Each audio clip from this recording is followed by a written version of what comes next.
আসসালামু আলাইকুম সবাইকে। আমার সামনে ব্লুর বোতল দেখে অবাক হচ্ছেন? অবাক হওয়ার কিছু নেই।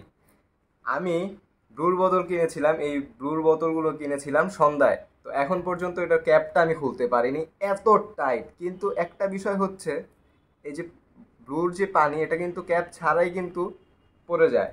এই যে আমি দেখি আমার হাত ভিজে যাচ্ছে, আপনাদেরকে আমি দেখাই এটা। এই যে এমনি চাপ দিলে বোতলের থেকে পানি পড়ে যাচ্ছে, মানে ব্লু পড়ে যাচ্ছে। আমার 60 টাকা থেকে আস্তে আস্তে 1 টাকা 2 টাকা পড়ে যাচ্ছে পানিতে। তো কবি বলেছিল, যাই করো তাই করো, প্রেম করো না। আমি আপনাদেরকে বলবো, যাই খাও তাই খাও, ব্লু খেও না। কারণ আজকে সকালে আমি দেখলাম ব্লুর যে ফ্যাক্টরি, এই ফ্যাক্টরিতে কিন্তু একেবারে আনহাইজেনিকভাবে ব্লুগুলো তৈরি হচ্ছে।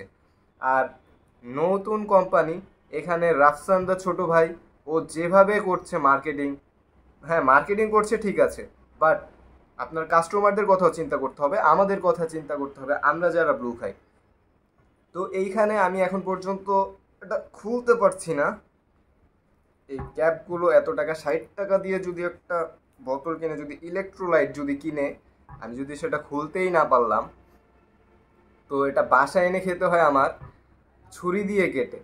তো বা অন্য যে কোনোভাবে আপনি এটাকে খুলেন না কেন, আপনি যদি হাত দিয়ে না খুলতে পারেন, তো 60 টাকা দিয়ে একটা জিনিস যদি কিনেন, এটা কি আপনার জন্য অর্থিত হবে? তো আমার পরামর্শ থাকবে, আপনারা ব্লু বয়কট করেন।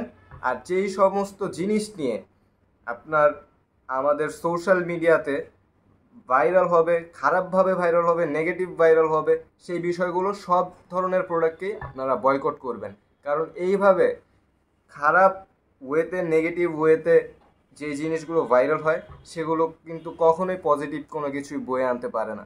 তো আমার ব্যক্তিগত মতামত থাকবে আপনাদের কাছে এইটাই, আপনারা যে সমস্ত জিনিস নেগেটিভভাবে মার্কেটে আসবে, সেগুলোকে আপনারা বয়কট করবেন। আর ব্লু থেকে সবাই দূরে থাকবেন, না হলে এইভাবে আপনার টাকা কিন্তু জলে যাবে। ধন্যবাদ সবাইকে। আসসালামু আলাইকুম। ভালো থাকবেন সবাই, ব্লু থেকে দূরে থাকবেন সবাই।